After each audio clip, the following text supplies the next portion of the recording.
Sa pool sa CCTV ang magkakahiwalay na insidente ng pagnanakaw. Sa Las Piñas, pinuntirya ng salarin ang isang bisikleta. Balitang hatid ni Tina Panganiban Perez. Kahit terikang araw, walang takot ang magnanakaw na tumangay sa folding bike sa isang subdivision sa Barangay Manuyo 1, Las Piñas City. Tumigil ito sa paglalakad para magmasid sa paligid. Ilang saglit pa, pasimple itong lumapit sa nakaparadang bike at sumakay rito. Nang makahanap ng tiyempo, pinaandar na nito ang bike palayo na para bang kanya. Base sa report ng barangay, hindi nakalakang bike kaya madali itong nanakaw. Pinaghahanap na ang lalaki sa video.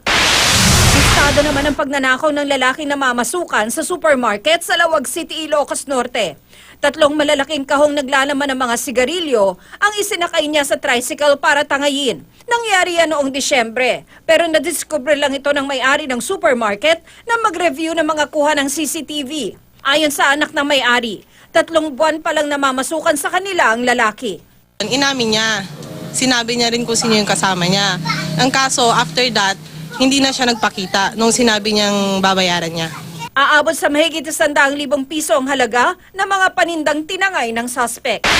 Isang apartment naman ang nilooban ng 2 lalaki sa Candon City, Ilocos Sur. Umakyat sa tuktok ng nakaparadang sasakyan ng isa sa kanila para patayin ang ilaw sa labas ng apartment. Sinubukan din niyang sirain ang CCTV. Nakaakyat siya sa ikalawang palapag ng bahay, pero agad din siyang bumaba.